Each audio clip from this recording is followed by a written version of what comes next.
Assalamualaikum warahmatullahi wabarakatuh. Bismillahirrahmanirrahim. Nahmaduka ya ghafuru ya syakuru. Mashalli wa sallim barik ala sayyidina maulana Muhammadin wa ala alihi wa sahbihi asma'in. Nama ba'du. Ada satu kearifan namanya hidup itu apa? Hidup itu adalah cari sebanyak mungkin supaya hidup itu tidak tergantung pada banyak hal. Jika misalnya cara berpikir orang-orang modern itu sebenarnya banyak orang-orang ilmuwan yang nggak ngagumi Amerika, bukan karena angkuh ndak. Untuk mempertahankan kebesaran negara sebesar itu, kebutuhan listriknya besar, kebutuhan tentaranya besar, kebutuhan apa? Sementara negara kayak Venezuela atau Swiss kebutuhannya ada banyak. Pertanyaannya, yang tergantung dengan banyak hal sama yang tidak tergantung banyak hal itu pinter mana? Kalau dibalik pertanyaannya gitu, negara-negara maju itu tidak keren kalau dibalik pertanyaannya. Orang yang untuk mempertahankan eksistensinya banyak, butuh banyak hal, dengan yang tidak butuh banyak hal, itu pinter mana? Orang yang bahagianya nunggu jadi dokter, nunggu jadi kiai besar, kiai viral, dengan orang yang bahagia cukup dengan ngopi, itu pinter mana? Tapi kalau dibalik pertanyaannya, orang yang taunya nikmat hanya kopi, dengan nikmat yang banyak, pinter mana? Makanya Mbah Mun tuh kalau guyon itu lucu. Aku iku sakake ambek wong desa sing mlebu swarga. Saya dulu eskal mlebu swarga kok disakeni. Akhirnya beliau memberi penjelasan. Wong desa iku roe pakanan enak, iku mau kopi mbek uduk. Lah swarga iku mau nuruti sing dikarepno. Akhirnya wis mau mangan, wis ngopi, nguduk, ngopi ora roh pakanan liyane ku ora roh. Nasi mandi ya ora roh, pizza ya ora roh apa-apa. Terus saya bilang, wah lah niku nak nganti selera tentang wanita cantik. Iku juga sederhana. Rontok pesek ya wis cantik, rontok ireng ya wis. Apa bidadarinya seperti itu karena saking enggak pengalamannya. Jadi surga itu kan nuruti apa yang diinginkan. Kira-kira keinginan orang kampung kalau di surga itu apa coba? Makanan apa coba? Ya, nah, itu nak senengnya ketemel gemblong gitu. Artinya malaikat lebih suka nangani surganya orang-orang kampung di Bang Pak Rektor. Ini sudah ribet ini. Makanan apa saja sudah dicoba. Terus kalau di mall tahu orang macam-macam, seleranya macam-macam pasti. Enak mana kalau sampai jadi malaikat pelayan surga? Suka ngelayani orang kampung apa yang orang kota? Orang kampung kan? Jadi ya itu guyon tapi itu menjadi pikiran kita bahwa orang yang banyak kebutuhan itu sebetulnya banyak kebodohannya karena menggantungkan kebahagiaannya dengan banyak hal. Makanya Imam Syafi'i ngendikan istighna itu apa? Al-istighna anisya'i. Yang dikatakan kecukupan adalah berusaha sebanyak mungkin banyak hal tidak kamu butuhkan.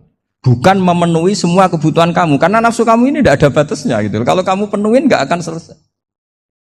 Itu ada perempuan yang kurang cantik itu minta doa saya, Gus doain suami saya kaya, terus tak guyonin, terus gak minta. Kalau suami kamu kaya, yang pertama dirubah itu apa? Rumah supaya rumah saya bagus. Kedua apa? Mobil supaya mobil saya bagus. Nanti yang dievaluasi itu kamu. Mobil bagus, Alphard, rumah mewah, istrinya kamu pasti itu dievaluasi. Langsung nggak usah sudah gini aja kan. Jadi pertama yang dievaluasi itu kaya itu, coba kalau suami kaya itu yang dievaluasi pertama rumah ya, rumah ganti. Setelah itu apa? Mobil. Kira-kira berikutnya, akhirnya sudah nggak jadi. Nabi Ibrahim itu pernah minta umur panjang, keren umur panjang. Sama Allah nggak dijawab. Datang orang tua gitu mertamu ke Nabi Ibrahim. Terus disuguhi dikasih kurma. Apa itu? Kok kurma apa? Anggur yang sudah matang sekali. Sudah dimakan. Setelah dimakan meler keluar lagi. Dimakan lagi meler lagi. Terus Nabi Ibrahim masuk lagi ke kamar. Ya Allah, doanya tak cancel. Nanti kalau saya tua kayak itu. Jadi Allah itu gak jawab langsung tapi ngirimkan itu. Akhirnya ya Allah gak jadi. Nanti takut itu. Saya pernah ngalami jadi kiai tadi, ada ibu-ibu ya gak pati cantik lah. Suaminya itu miskin sekali. Minta doa saya supaya kaya, bareng tak kasih pertimbangan itu udah enggak usah, enggak jadi. Jadi itu kearifan. Tapi kearifan ini harus kita tanamkan. Saya nggak bisa membayangkan Indonesia yang besar ini, andai kan tidak ada qanaah, nerimo ing pantum. Coba sekarang ada Covid. Andai kan Indonesia itu kayak Perancis. Saya beberapa kali punya tamu orang yang hidup lama di Perancis, bahkan dapat istri orang Perancis. Itu dulu nggak begitu mencintai Indonesia. Tapi setelah di Perancis 2 tahun, wah Indonesia hebat. Di Perancis itu kata dia kalau cerita, semua kebutuhan masyarakat itu dibebankan ke negara. Apa saja minta negara, apa saja nyoal negara. Sementara Indonesia, coba kalau Indonesia mengalami seperti ini kok tidak ada qanaah rimo ing pantum, bisa kios Indonesia. Orang miskin nyalahkan negara, kelaparan nyalahkan negara, apa saja. Tapi barokahnya dididik kiai, jogeman nyalahno wong liya. Urip romo ing pandum, diame. Sampai gak ngerti kalau Covid. Banyak tuh orang-orang kampung itu, orang lugu-lugu itu. Mbah niki saking Covid, salam ning Covid, muga-muga umure panjang. Dikira Covid itu nama orang yang ahli sosial itu. Mbah niki dana saking Covid. Matur nuwun sampekno salamku, muga-muga umur panjang. Bingung kan yang nganterin ini. Ini gimana yang mau menjelaskan? Memang nggak paham. Ribet kan. Tapi saya pastikan bahwa dengan keadaan seperti ini kita bahagia, kita stabil, itu jelas barokahnya kalimat tadi, moto tadi atau pegangan hidup tadi. Makanya disebut al-ibarat qutun li ailatil mustami'in, bahwa redaksi atau kata-kata atau pegangan atau filosofi hidup, apalah namanya itu adalah penyemangat. Penyemangat. Karena kata-kata ini memang luar biasa. Ketika sahabat perang demi kebenaran, zaman itu ya pasti benar karena yang dibela Nabi. Dulu itu kan enak zaman Nabi, yang dibela mesti benarnya, musuhnya mesti salahnya. Jika dulu itu memang harus tegas. Kalau sekarang mau tegas gimana? Yang kamu bela tidak mesti benar, musuhnya tidak mesti salah. Ribet kan kalau misalnya saya tukaran sama Pak Rektor, kamu mau bela mana kan bingung. Saya tidak mesti benar, saya tidak Nabi. Pak Rektor apalagi tidak mesti benar lagi kan? Ribet kan? Jadi kalau kita mau perang sekarang itu mau pede gimana? Enggak. Makanya banyak ulama sekarang tuh mau tegas tuh enggak berani karena ya banyak hal yang abu-abu lah wilayahnya. Misalnya pilihan presiden atau pilihan bupati, pilihan menteri. Kamu mati-matian bela itu. Yang kamu bela tidak mesti benar, musuh kamu tidak mesti salah. Misalnya pilihan bupati, wah ini kabupaten ini baik kalau bupatinya ini, yang satu bilang ini, terus tim suksesnya kamu tanya, kamu yakin? Ya enggak juga. Lah kenapa semangat? Kan saya botohnya, paling alasannya ya itu aja, bukan yang lain. Beda dengan zaman Nabi, Nabinya mesti benar, Abu Jahalnya mesti salah, kan enak aturan mainnya jelas. Singkat cerita dalam perang itu banyak sahabat yang ngalami luka, ngalami apa gitu. Kemudian curhat ke Nabi, ya Nabi gara-gara derekkan jenengan, ngikuti jenengan saya harus ngalami seperti ini, seperti ini.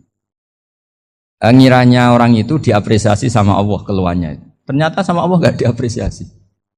Malah diturunkan ayat intakunu ta'lamuna fa innahum ya'lamuna kama ta'lamun wa tarjuna minallah ma'ala yarjun. Kalau kamu sakit karena perang, orang-orang kafir itu ya sakit. Itu saja berani padahal demi kekafiran. Wa tarjuna minallah ma'ala yarjun. Padahal kamu punya nilai lebih yaitu berharap kepada Allah yang mereka tidak punya. Saya jadi kiai itu ya kadang mangkel. Karena yang benci ya benci, yang seneng itu ngel-ngel loh kayak Pak Bejo. Jadi semuanya ribet. Nah iya, yang benci ya ganggu, yang seneng ya ganggu, tambah nemen. Seribet. Tapi kalau sudah ingat bandar narkoba, mereka berhadapan dengan polisi, kadang ditembak karena kesalahannya terlalu fatal. Antar persaingan mereka juga bisa tembak-tembakan karena merebut pasar narkoba. Itu saja mereka berani. Kok kita yang jadi kiai kadang dicium tangannya, dihormati gak berani, hanya takut apa ya, musibah-musibah kecil lah, atau problem-problem kecil. Lah iya, kalau kita bandingannya gitu. Kalau kamu mau tahajud kedinginan, itu masih nanti dihisab Allah itu gitu. Maling ayam itu keluar malam-malam, hanya dapat ayam. Itu gak takut dingin. Ya gak takut digebuki masa. Kamu mau tahajud saja takut dingin. Makanya nanti hisabnya orang soleh itu nanti dijajarkan orang dolim. Terus diperbandingkan. Wah itu habis kamu kalau itu. Jadi misalnya Unisula mau rapat, tapi ini malam, kalau malam dingin nanti sama masuk angin.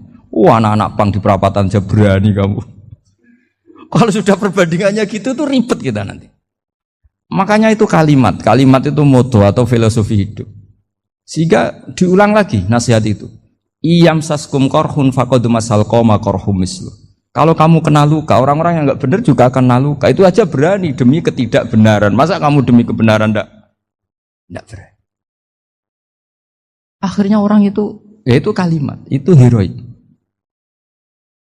Makanya kita ini penting ya, makanya tadi himne Unisula dimulai kalimat thayyibah. Karena kalimat ini yang menjaga kita kalimat ini. Misalnya tentang Tuhan. Kenapa orang Islam imannya kokoh seperti ini, termasuk yang sudah hidup di Amerika, di Australia, di mana-mana.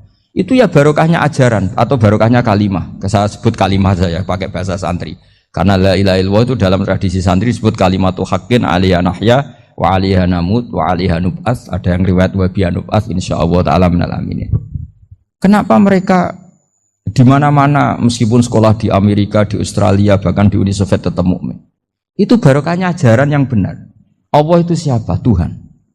Tuhan itu sifat dasarnya apa? Awal. Dia harus wujud awal sebelum makhluk yang lain. Sehingga ketika ada negara yang maju, yang tertib, manajemennya tertib, masyarakatnya makmur, tapi punya Tuhan yang tidak seperti itu, tidak awal, itu sudah gak nyaman. Karena ndaklah keren Tuhan saya, karena Tuhan saya itu al-awwal, zat yang pertama. Tuhan saya keren lah, zat yang gak mati. Tuhan yang gak mati, yang gak pernah mengalami kematian. Sehingga tontonan atau yang dilihat kenikmatan-kenikmatan yang lain ini tidak mengubah dia pendirian tentang Tuhan. Karena mantapnya satu kalimat tadi, bahwa Tuhan itu ya harus satu, harus awal, harus tidak mati, tidak rusak, tidak mengalami apa-apa yang membahayakan. Sehingga ketika ditawarin Tuhan yang lain, meskipun menjanjikan secara finansial atau kemakmuran, mereka gak tertarik. Itu coba, itu barokahnya makmur apa barokahnya ajaran? Barokahnya ajaran. Sering negara Islam itu kalah makmur dengan mereka, tapi barokahnya ajaran ini tetap apa? Tetap Islam. Makanya Nabi Ibrahim, Nabi yang sukses bikin waja'alaha kalimatam baqiyatan fi. Di antara tugas suci Nabi Ibrahim dan semua Nabi adalah waja'alaha kalimatam baqiyatan fi aqibi. Nabi Ibrahim itu Nabi yang diberi gelar Allah. Dia adalah Nabi yang menjadikan kalimat tauhid itu kalimat yang abadi. Fi akibih, di anak turunnya, di semua generasinya, baik anak turun karena gen maupun karena pembinaan, karena pendidikan. Ini penting sekali saya utarakan karena apa? Satu kehidupan itu sebenarnya digerakkan oleh kata-kata, oleh moto kalau bahasa modern. Sehingga banyak ulama mengatakan al-ibarat kutun li'ailatil mustami'in, bahwa redaksi atau moto atau pegangan hidup itu penggerak kehidupan. Sehingga sebetulnya manusia itu digerakkan oleh kalimah-kalimah itu, oleh moto-moto itu, oleh prinsip-prinsip hidup itu. Misalnya orang Palestina itu tiap hari ke pasar gitu. Mereka ke laut gitu. Ditanya, kenapa tidak takut tembak Israel? Jawabannya lucu. Kena tembak ya mati, enggak makan ya mati. Enggak kerja ya mati. Ya sudah, sama-sama mati ya mendingan aktivitas normal. Tapi saya tidak menyarankan itu untuk melawan konflik. Ini cerita saja. Kamu jangan provokator itu. Karena ini wilayah sensitif. Jadi banyak orang yang poligami. Kalau ditanya alasannya gitu, istri satu ya cerewet, dua ya cerewet, mendingan 4 katanya. Ya banyak ya gitu. Tapi ada yang kebalikan, istri satu cerewet saja hampir jantungan, apalagi 4, tinggal matinya kan gitu. Itu semua yang menggerakkan itu kalimat. Kalimat itu satu pegangan. Banyak orang loh yang nggak ingin jadi rektor tuh banyak loh Pak Bejo. Jangan kira semua dosen ingin jadi rektor. Melihat rektor sibuk rapat mempertahankan reputasi Unisula terus sering pegang kepala. Ngapain repot-repot? Jadi tukang sapu aja dapat gaji, ngopi, rokokan selesai. Bodoh amat jadi rektor, mikir orang banyak. Banyak loh orang yang nggak ingin jadi presiden tuh banyak. Karena ngopi nyaman, gak ada yang ganggu. Mau tidur sampai jam 9 siang juga gak ada yang ganggu. Sehingga mereka melihat pegawai negeri itu gak keren, orang kok diatur jam, disiplin. Itu memang cara Allah membagi rahmat. Mau kamu apakan coba? Cara syukurnya dia seperti itu. Bapak saya dulu tuh sering ngajarin saya, diajak jalan-jalan pagi-pagi. Melihat orang ngopi, makan uduk, itu bapak seneng. Kok enak jadi wong awam. Ngene esuk-esuk nyemak bocah kesel kabeh kono enak ngopi, rokokan. Bapak kadang iri sama orang awam itu iri. Sudah gitu berharap masuk surga kan enak sudah gitu. Tahu-tahu mati, tidak tahu ke surga apa ke neraka ya tidak tahu. Jadi, nah orang dulu itu orang yang bisa mensederhanakan dunia. Sehingga ya sudah cara bahagia. Makanya saya alhamdulillah saya ini kerjasama sama UII sama beberapa kampus. Memang amdan itu sengaja. Kampus itu ya punya sistem yang nggak bisa mewakili sistem kiai.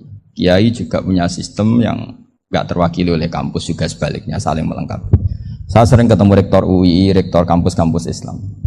Mereka cerita, Gus pendidikan pondok harusnya dimodernkan gini-gini. Saya bilang, kalau pondok modern kayak kampus itu nanti saya ketemu Allah tidak bisa jawab. Kenapa Gus? Saya beri contoh gini. Kalau misalnya perempuan perawan lah atau apa saja, namanya perempuan. Mau tanya tentang menstruasi atau haid. Kalau semuanya sistem kampus, dia harus kuliah dulu. Registrasi dulu, kuliah dulu, bayar dulu. Dan dapat jawabannya nunggu mata kuliah pas itu. Bandingkan kalau sistem pondok, saya tuh sering ke pasar sama anak saya dicegat sama ibu-ibu. Gus, anak saya ngalami gini-gini, keluar darah terus menerus, nggak 6 hari tapi 1 bulan penuh. Itu hukumnya apa Gus ya? Nanti saya mau sowan ke jenengan. Nggak usah sowan di sini aja. Ya sudah, sebelum mengeluarkan darah yang rutin seperti itu biasanya haidnya berapa hari? 6 hari ya sudah ikut yang 6 hari, yang lainnya istikhadah. Ngoten tok Gus, ya udah ya. Begitu terus di masalah udhiyah. Ya coba kalau semuanya pakai sistem kampus, daftar dulu, bayar dulu. Jadi ini nggak ada jawabannya, nunggu mata kuliah itu. Baru dapat jawaban, itu biasa nggak sholat bertahun-tahun karena belum ada jawaban tentang itu. Ya itu kalau misalnya orang mati, tahunya cara memulasara jenazah itu nunggu kuliah dulu, pas mata pelajaran itu dulu, baru menangani orang mati. Berarti orang mati itu tergeledak semua. Tapi kalau kiai kan enggak. Kesini orang mati terbakar, kalau dimandiin malah badannya copot-copot, itu gimana hukumnya? Ini ada orang mati Gus Kendat, ini disolati apa enggak? Ada orang mati oplosan itu disolati enggak? So sering ditanya gitu. Gak usah registrasi Pak Rektor, gak usah registrasi, gak usah daftar, gak usah seminar. Makanya kalau orang kampus wani kiai itu ya kualat tenang itu, karena ini yang on time. Tapi pondok seperti saya ya ikrar seikrar-ikrarnya pentingnya kampus karena melatih efisiensi waktu, disiplin, tata kelola manajemen sehingga kita ya hormat. Tapi tadi kita harus saling melengkapi sehingga saya tunjukkan ke publik bahwa saya hormat sekali sama polisi, sama tentara. Coba kita bisa apa ngadepi bandar narkoba kalau enggak polisi? Bisa apa coba menjaga NKRI kalau enggak tentara? Itu juga ya sudahlah kita memang fa inna yadallahi ma'al jamaah. Kita berkah itu kalau bersama-sama. Enggak bisa kita sendiri. Nah lalu orang kayak saya itu ya beberapa kali sebetulnya saya itu ditawanin jadi doktor honoris causa apa.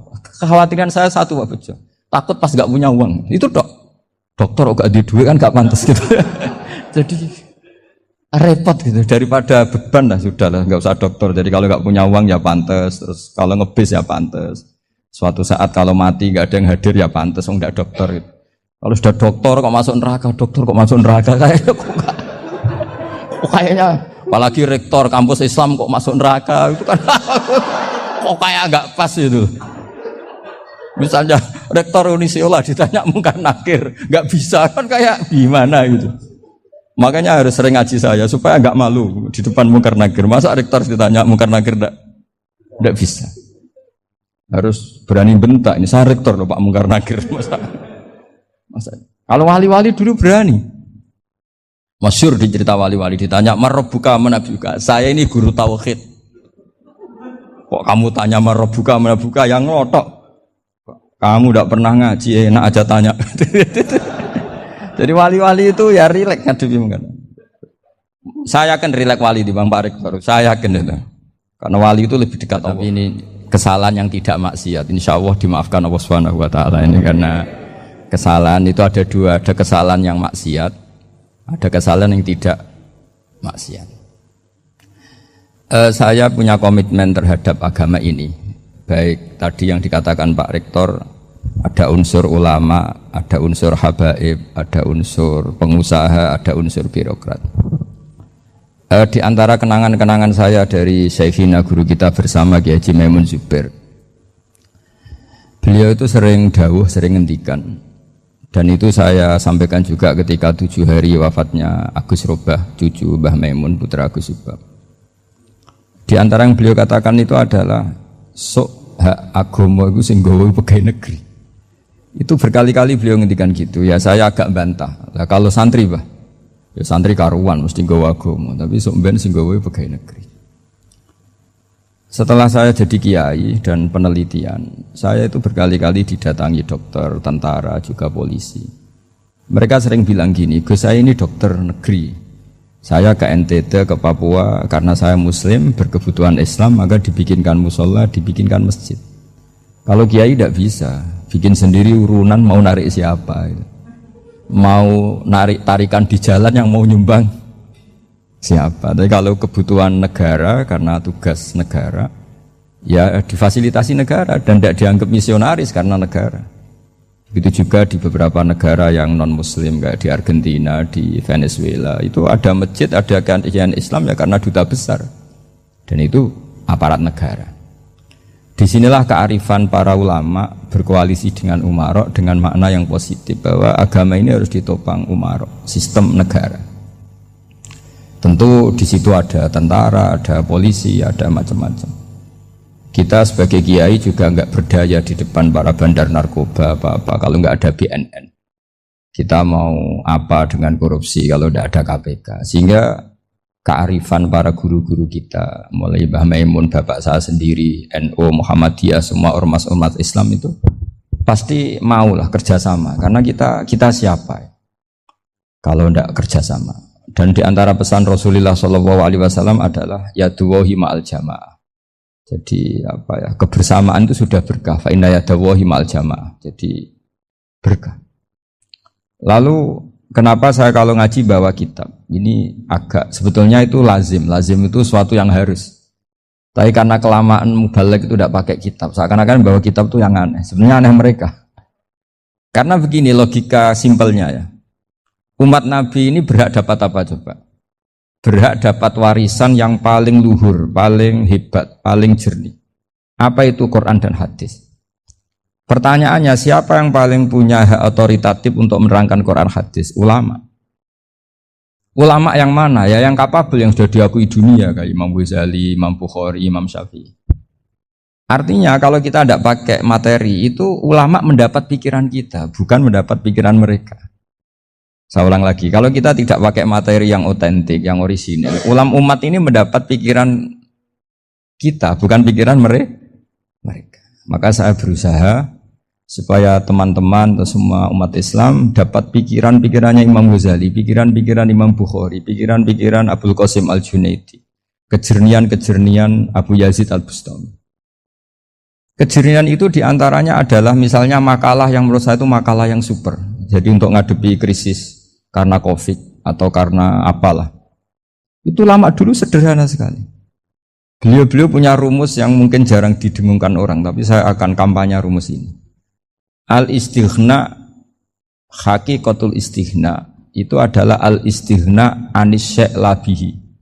Jadi pemenuhan kebutuhan yang sebenarnya adalah kita berusaha menghindari sebanyak mungkin kebutuhan yang sekunder, yang enggak penting. Bukan memenuhi semua yang kita inginkan.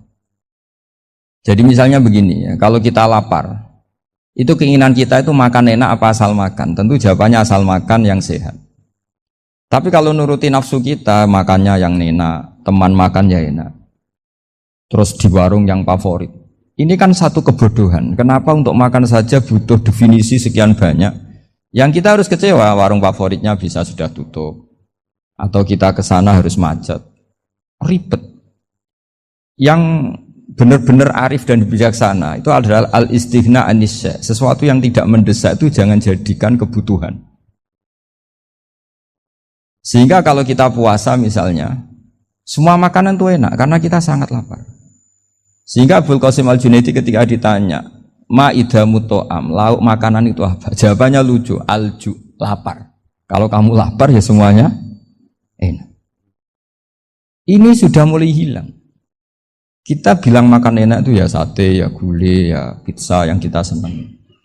Akhirnya apa? Untuk nikmati nikmatnya Allah itu kita jadi ribet. Apalagi yang orang-orang fasik harus ditemani perempuan yang tidak halal misalnya, atau harus ada ajudan, ribet. Nah pertanyaannya, orang yang ribet sama yang nggak ribet itu pinter mana? Pinter yang nggak ribet. Nah ini kearifan-kearifan yang mulai hilang. Lalu siapa yang bisa mewarisi itu? Ya ulama. Jadi ulama itu cara berpikir sebenarnya simple.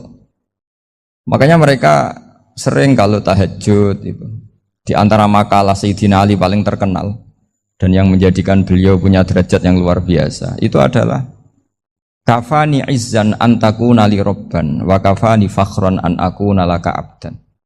Ya Allah, saya ini sudah begitu mulia, begitu terhormat dan sangat-sangat terhormat karena yang menjadi Tuhan itu Engkau. Jadi rumus pertama itu karena menjadi Tuhan itu Engkau. Hanya Tuhan yang abadi, Tuhan yang pertama, hanya Tuhan yang al-awwal. Coba ya Allah, kalau saya ini punya Tuhan Fir'aun, punya Tuhan mati jadi tontonan lagi, itu kerennya di mana coba? Andaikan kita punya Tuhan Fir'aun. Atau punya Tuhan yang asal usulnya manusia, apapun hebatnya manusia itu, kita punya Tuhan manusia itu. Tuhan yang lapar, yang kalau nggak makan mungkin pingsan, mungkin bisa kena COVID, nanti Tuhannya diisolasi, kayak apa? Makanya ketika Tuhan Allah menyindir ketuhanan selain Allah itu, Allah hanya menyindir dengan kalimat sederhana, kana yakulani to'am, yang kamu tuhankan itu masih makan. Hanya kalau nggak makan ya lemes. Jadi lama-lama ada orang gini, alhamdulillah tadi Tuhan mampir ke saya, kelihatannya lapar, setelah tak kasih makan sehat lagi. Susah nggak punya Tuhan yang seperti itu. Beda dengan Tuhan kita, Tuhan yang nggak butuh makan, nggak butuh minum, al-qayyum, zat yang berdiri sendiri tanpa butuh yang lain, al-awwal. Sebelum ada langit bumi sudah ada Tuhan kita yaitu Allah. Bandingkan dengan Tuhan-Tuhan yang dipertuhan yang lain, yang adanya setelah bumi, misalnya Fir'aun dan sebagainya. Sehingga Sayyidina Ali pertama jadi kebanggaan apa? Kafani izzan antakuna li robban. Saya ini keren betul, karena punya Tuhan yaitu Engkau. Tuhan yang lahul asma'ul husna, Tuhan yang semuanya punya kebaikan, punya keabadian, punya keagungan.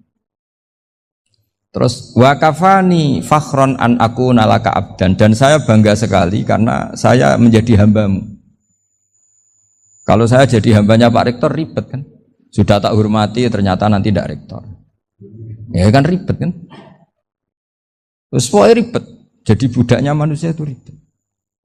Makanya ada seorang wali datang ke temannya yang jadi presiden atau jadi raja, datang ke situ karena tidak punya uang, mau minta uang karena temannya raja. Setelah sampai sana ternyata temannya ini karena orang soleh pas berdoa, ya Allah saya minta ini, minta ini, minta ini. Terus si wali tadi pulang. Kenapa kamu pulang? Ternyata dia sama, masih minta-minta kayak saya. Jadi sederhana dia. Sama-sama minta kamu, minta zat yang kamu mintain. Katanya. Jadi dulu itu orang itu sebegitu dekat dengan Allah. Sehingga si raja ini terus ketemu wali tadi tanya, kenapa kamu menyepelekan saya? Padahal sekarang saya raja. Terus ditanya sama wali tadi, karena temannya. Kalau kamu di padang pasir tidak bisa minum, dan harus minum 1 gelas, dengan ongkos kamu harus mengasihkan semua kerajaan kamu demi minuman itu. Pilih mana, minuman apa tetap jadi raja? Ya saya milih bisa minum. Saya tidak raja tetap hidup, tapi kalau nggak minum mati. Bagaimana Anda bangga dengan satu kerajaan sing la yusawi kak samain, yang tidak sama dengan segelas air. Jadi artinya terus mereka melihat jadi raja itu ya biasa, jadi presiden biasa, jadi rektor biasa. Karena mereka biasa berlogika, hakikatul izzah itu ya taqarrub ila Allah, yang benar-benar terhormat itu ya dekat dengan Allah. Begitu seterusnya mereka bikin paradok-paradok yang aneh, tapi itu menjadi pelajaran. Bapak saya Ki Nur Salim itu senang baca anekdot Nasiruddin Koja. Itu kalau bikin orang-orang aneh, itu dia datang ke satu pesta, pakai baju lusuh, pakai sarung lusuh atau celana lusuh, sama Sohibul Bait yang punya acara dibiarin. Setelah dibiarin dia pulang pakai jas, pakai dasi, pokoknya keren. Dihormatin, pakai alpat, pokoknya dihormatin. Silakan. Pas dia disuruh minum, minumannya itu disokkan saja ke sakunya. Jas, kamu harus minum yang banyak, karena kamu yang dihormati, bukan saya. Terus makanan ya semuanya diletakkan di saku, ada yang apa, ayo kamu makan yang banyak. Alpatnya juga gitu, dikasih sate, apa, ayo kamu makan yang banyak. Mereka tidak melihat saya, melihat kamu. Akhirnya orang satu pesta itu istighfar semua, berarti kita ini salah. Terus dia pidato, kenapa kamu uang gitu? Tadi saya datang, orangnya sama. Gara-gara beda pakaian, penghormatannya beda. Berarti yang berhak dapat makanan ini jasa ya, bukan saya. Betapa naifnya kita sebagai orang. Ternyata kita masih hormat sesuatu yang seperti itu, yang atribut lah. Jadi orang-orang sufi itu orang yang bisa menertawakan dunia. Akhirnya ya, pertama dia dianggap orang gila, masa jas dikasih makan, dikasih minum. Tapi secara fikih dia benar, haram dia makan. Karena pas dia datang dibiarin, setelah pakai jas dikasih makan. Berarti hakikat yang dapat rezeki siapa? Jasnya apa orangnya? Jasnya apa orangnya? Jasnya. Jadi itu orang-orang sufi, kearifan orang-orang dulu itu bisa ngelola hal-hal yang keseharian menjadi luar biasa. Ada seorang wali melihat istrinya makan satu piring, anaknya makan satu piring. Ditanya, kalian kenyang? Wah, kenyang sekali. Melihat anaknya minum kopi satu cingkir, senang. Kalian senang-senang sekali. Wah, kalau senang dengan hal-hal yang murah bisa, ngapain harus senang dengan hal-hal yang mewah? Bodoh sekali saya. Sehingga terus mereka bisa qanaah. Qanaah itu ya hidup itu simpel, sederhana. Sehingga kita ini bekti sama orang tua misalnya. Itu ya karena ajaran. Suwargamu itu karek wong tuamu. Nak wong tuamu ridho, Allah ridho. Nak ora ridho, Allah ora ridho. Ridho wa fi ridhol walidain wa sakhatu wa sukhtu wa fi sakhatil.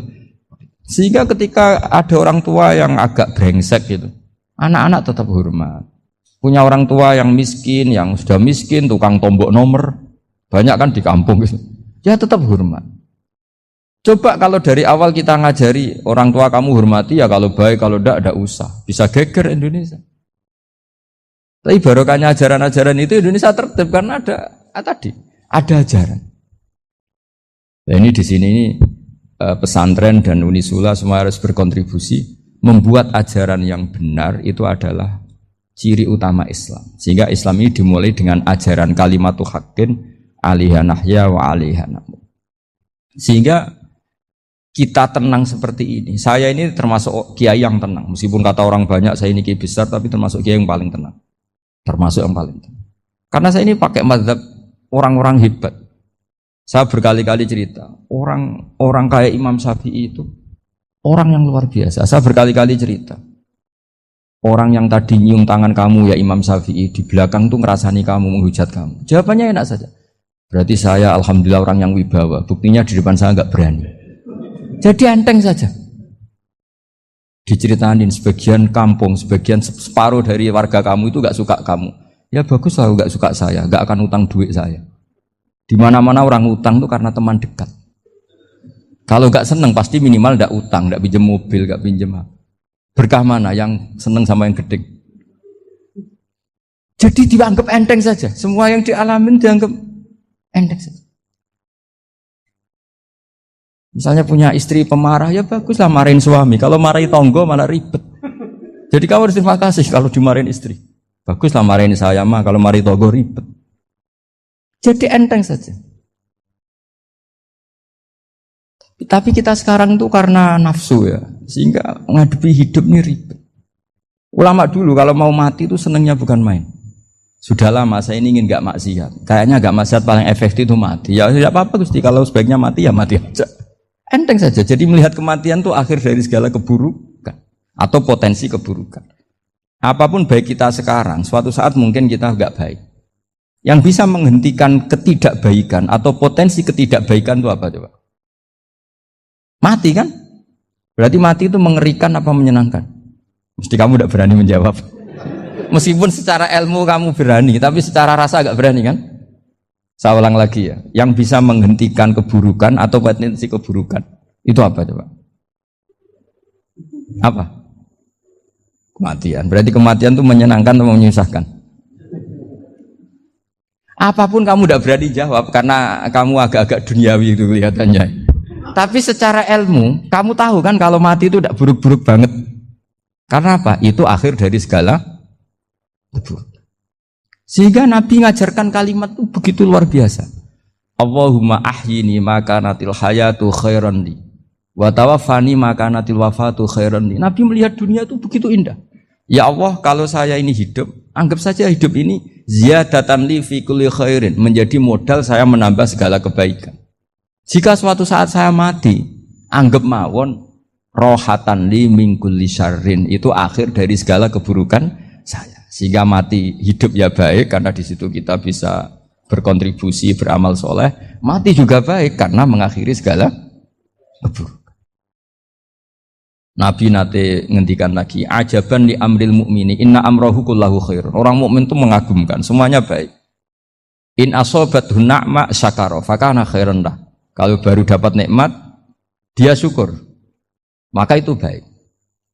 Wa in asobatu dharra sabara, kalau dapat masalah mereka sabar, itu juga baik.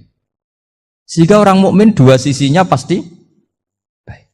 Itu juga kalimat, maksudnya moto atau pegangan hidup. Nah berikut ini saya beri contoh, ini kenangan saya, ini contoh terakhir. Masalah jadi orang terkenal maupun tidak. Di sini dicontohkan Imam Ghazali di halaman 367 di kitab saya 367. Juznya 3 di kitab Ihya Ulumuddin. Di sini beliau cerita betapa untuk menjaga ikhlas sebaiknya orang itu tidak terkenal, tidak syuhrah, tidak terkenal. Oke, itu kita sepakat ya, karena kalau terkenal mungkin orang dipaksa publik dengan tanda kutip untuk selalu berbuat baik, tapi karena jaim lah, jaga image atau apa. Tapi ketika dibalik pertanyaannya, kamu rela yang terkenal itu orang nggak benar, sementara yang orang benar itu nggak terkenal. Lalu masyarakat taunya yang tidak benar. Kalau pertanyaannya dibalik gitu, orang baik wajib terkenal enggak? Kalau pertanyaannya dibalik seperti itu, dokter yang benar tidak terkenal, yang malpraktek terkenal. Kamu ingin kondisi seperti itu? Gak ingin kan? Kampus yang bagus nggak terkenal, kampus yang bagus nggak terkenal, yang nggak bagus. Nah, artinya apa? Gara-gara olah kata, olah pikiran, ini logika jadi rubah. Lagi-lagi apa? Jawaban itu ada di kata-kata sebetulnya. Makanya bab-bab seperti ini tidak usahlah kita berdebat, berpolemik. Sebaiknya orang itu humul, menutup diri. Apa sebaiknya orang terkenal itu nggak perlu seperti itu. Sudah terserah Tuhan saja. Makanya saya mulai dulu ngaji sampai sekarang itu ya tidak punya punya ikon tertentu atau punya website tertentu, enggak. Sudah terserah pangeran. Saya juga tidak sok suci materialistik atau enggak, ya enggak mikir saya. Bukan apa-apa ya, karena saya ini kiai, jadi biasa urusannya sama Allah, tidak sama makhluk. Jadi pusing kalau sama sarah-sarahnya makhluk itu pusing. Meskipun rektor kalau nasihati saya pasti tidak saya terima, itu tetap makhluk, itu sudah tidak ngefek kalau saya itu sudah ada itu. Bukan karena saya sombong, ya memang makhluk betul gitu, bukan.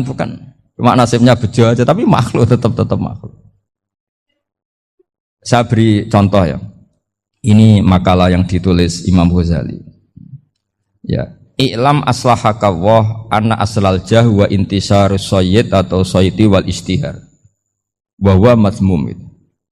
Balil mahmudu al-khumulu illa man saharahu wa ta'ala li nasri dini min ghairi takallufi talabi syuhrati minhu. Jadi kalau kamu ingin ibadah kamu selamat, ya kamu jangan terkenal.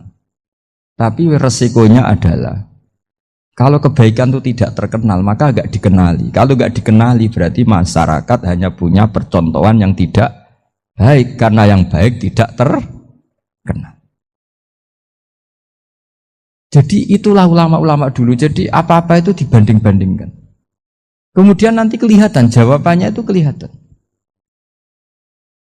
Jadi ulama dulu itu biasa ngarang misalnya afatun nikah, sisi negatifnya nikah. harus ngrumat istri, harus macam-macam. Kalau terlantar itu ya dosa. Seperti tadi Pak Marsudi cerita, kalau orang ngapalkan Quran itu takut lupa. Kalau lupa itu jadi dosa. Pertanyaannya, kalau semua orang takut lupa, takut dosa, semua orang nggak hafal Quran karena potongan-potongan lupa. Cara berpikir tidak seperti itu. Kalau berpikir ya namanya hafalan ya inginnya hafal, kan nggak ingin lupa. Lah nanti kalau takdirnya lupa karena hal-hal yang dimaklumi oleh syariat itu nggak yang termasuk dosa. Yang dosa itu lupa tak liwiri udrin syar'iyyin, lupa yang tidak ada sebab yang apa? Syar'i. Tapi lupa bawaan EQ-nya tidak bagus. Lupa bawaan sering dibentak. Oh itu enggak masalah karena bawaannya orang tertekan itu ya lupa. Coba kamu hafal Quran, terus punya kredit jatuh tempo, pas hari itu aku yakin enggak cerdas sudah. Itu bawaannya orang tertekan itu pasti lupa. Jadi ya saya teruskan ya. Jadi terus ada makalah yang sangat bagus sekali tentang itu. Saya baca ya. Wa yadullu ala dzalika anna Allah azza wa jalla amaral anbiya'a bi idharil amali lil iktida wa khassahum bi mansibin nubuwah. Wa la yajuzu ayyudhanna bihim annahum khurrimu afdhalal amalen.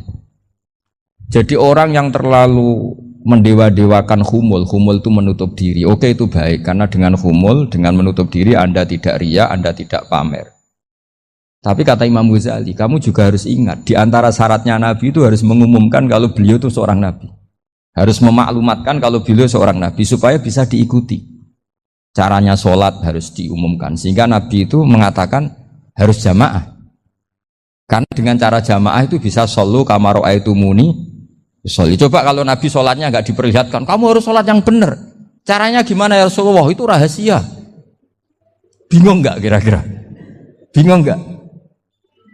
Ya misalnya amal rahasia selalu lebih baik. Terus ada pertanyaan, Nabi ngendikan kamu sholat yang benar, caranya gimana Nabi?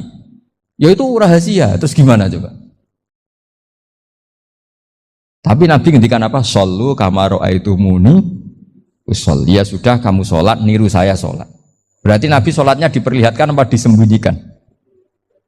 Diperlihatkan. Jadi begitu juga saya berkali-kali bilang, orang tahu kalau itu bidan ya berdasar tulisan itu bidan. Tahu kalau itu dokter gigi ya itu dokter gigi. Jangan sampai gara-gara tidak ada tulisan mau beli alat bangunan di dokter gigi. Mau periksa gigi di toko bangunan. Gara-gara apa? Nggak ada maklumat. Nah, di sini ulama-ulama selalu memaklumatkan dirinya. Termasuk Imam Ghazali ketika ngarang kitab dinamai Ihya Ulumuddin, bahwa kitab ini bisa menghidupkan ilmu-ilmu agama yang mulai hilang. Begitu seterusnya. Jadi ini ngaji ya. Jadi orang itu harus ngerti. Jadi jangan nuruti emosi sendiri atau logika sendiri. Bahwa saya suka humul, ya monggo. Agama Islam menyediakan sarana itu. Uzlah itu ya punya sisi kebaikannya sendiri. Tapi syuhrah terkenal asal tidak nuruti nafsu juga punya sisi kebaikannya sendiri. Setidaknya umat ini punya satu master kebaikan yang mudah diakses.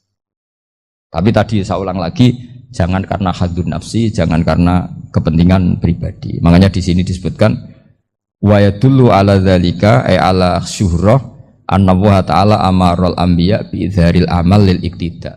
Allah selalu memerintahkan para nabi kalau ngamal kebaikan ya harus dimunculkan supaya bisa ditiru. Yaitu tadi kita tidak bisa bayangkan kan kalau misalnya Nabi menyuruh kamu harus sholat yang benar, kemudian sholatnya Nabi sembunyi.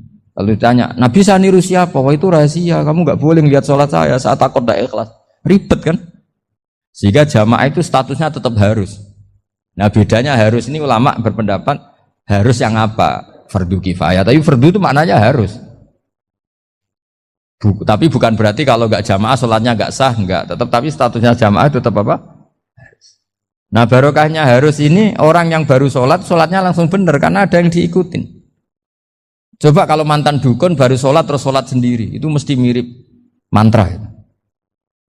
Karena dia tidak ada master percontohannya. Tapi barokahnya ada master, orang paling bodoh pun kalau sholat ya benar. Karena standar ada komandonya, ada imamnya. Sehingga Imam Ahmad malah berpikir keras. Syarat sahnya sholat itu harus jamaah. Cara pikirannya Imam Ahmad keras sekali beliau. Jika kalau orang sholat sendiri kok ada orang lain yang maunya berjamaah harus bayar, orang itu harus bayar demi sahnya sholat. Itu madzhabnya Imam Ahmad. Tapi kalau madzhab Syafi'i hanya mengatakan itu fardu kifayah, yang kalau satu komunitas gak mau melakukan semuanya apa? Ya jadi ini sebelum sesi ringan tanya jawab, hanya 2 saja tanyanya, nggak boleh banyak-banyak, nanti nggak pulang-pulang saya. Jadi tak baca lagi biar dapat berkahnya Imam Ghazali. Wa qala qaumun asirru afdalu minal alaniyati. Terus kata sebagian ulama al alaniyah itu afdal minas sirri. Terus diperbandingkan baik yang mana amal dipertontonkan sama ndak. Terus kata Imam Ghazali, kalau orang itu bisa jaga tidak riya, maka sebaiknya dipertontonkan karena kebaikan harus yang muncul, bukan yang tidak baik yang muncul. Makanya ketika Unisula memaklumatkan diri sebagai ingin jadi generasi khairah ummah, itu kalau diterjemah itu kan wow, khairah ummah, umat terbaik. Itu kan kayak agak angkuh. Tapi nggak apa-apa, itu nggak apa-apa. Masa kita kampanye Unisula siap degradasi moral, kan ya lucu kan. Masa jualan gitu kan ya lucu. Ya sudah, kita memang ingin mengkhidmati ummah, berbakti dengan umat, membantu supaya jadi generasi khairan apa? Tidak apa-apa, dimaklumatkan supaya dengan itu umat punya sarana. Oh kalau ingin jadi khairan ummah, kuliah di sini. Jangan lalu enggak gitu. Ya sama kita dokter, maklumatkan saja dokter gigi, dokter kandungan, dokter bedah. Sehingga orang kalau mau bedah ya jangan ke dokter kandungan. Jadi barokahnya maklumat ya. Jadi saya mohon sekali ini, saya sendiri sebetulnya orang yang enggak siap terkenal sebetulnya, tapi ya sudah terserah Allah saja. Kalau itu cara Allah menyebar kebaikan, ya monggo. Pokoknya kita tawakal saja sama Allah Subhanahu wa Ta'ala. Pertemuan kemarin kita nerangkan tentang dabaih ya. Ya mudah ya. Tentang dabaih. 2 kali saya pertemuan ngisi fikih di sini tentang hewan yang boleh disembelih terus ukurannya hidup itu kayak apa. Kemarin kita cerita hayatun mustaqirrah sama hayatun sing ghairu mustaqir. Tapi kali ini saya akan cerita ilmu sosial ya. Kita sebagai umat Islam di Indonesia yang kita semua ahli sunnah wal jamaah mewajibkan amar ma'ruf nahi mungkar. Tapi saya mau cerita sedikit tentang fatwa Imam Ghazali dalam kitab Ihya, dan ini saya bukukan ketika 100 harinya Kiai Haji Maimun Zubair ketika saya diminta ngisi ceramah di acara 100 harinya Mbah Maimun Zubair, guru kita semua. Di antaranya adalah ketika melihat maksiat itu apa seharusnya kita membenci pelakunya atau malah justru menunjukkan simpatik dengan harapan bisa dibina. Ini halaman 20 ya, kalau di buku ini halaman 20. Sudah ketemu ya halaman 20. Di Ihya aslinya di kitab saya juz 2 halaman 225. Kemudian ada Ihya Darul Fiqh ini milik Pak Mustaqim, tadi tak cek halaman 29. Jadi supaya kita amar ma'ruf nahi mungkar itu pakai ukuran yang dipakai ulama. Ya kalau di buku ini halaman 20. Ya kalau di buku ini halaman berapa? 20. Saya beri mukaddimah ya, misalnya gini, ada orang mabuk di jalan. Itu dia melakukan kemungkaran, jelas mabuk. Kadang-kadang ibunya itu solihah, keluarganya soleh, ikut majelis taklim. Dia mungkin tersiksa karena keluarganya mabuk, atau mereka keluarga tersiksa anaknya mabuk. Tapi tersiksanya hanya mabuk saja, tapi gara-gara kamu nahi mungkar secara serampangan, kamu tegur, malah dosanya bunuh Anda. Ini namanya apa? Nahi mungkar sing yu'addi ila ma huwa akbahu minhu atau angkaru minhu atau syarrun minhu. Kamu nahi mungkar tapi tanpa perhitungan sehingga melahirkan mungkar yang lebih dahsyat, yaitu pembunuhan. Nah, di antara syarat kewajibannya nahi mungkar itu aturannya jangan yu'addi ila mungkarin sing akbaha minhu atau syarrun minhu, jangan sampai mendatangkan kemungkaran yang lebih apa? Buruk. Ketika keluarganya dengar anaknya mabuk mungkin masih bisa mentoleransi, tapi kalau dengar bunuh kiai atau bunuh orang yang sangat dihormati karena ditegur lebih tersiksa. Begitu juga misalnya ada orang yang sering datang ke masjid itu berjamaah sholat, tapi pakaiannya masih agak-agak gimana gitu. Cara papa ngerti agak gimana gitu.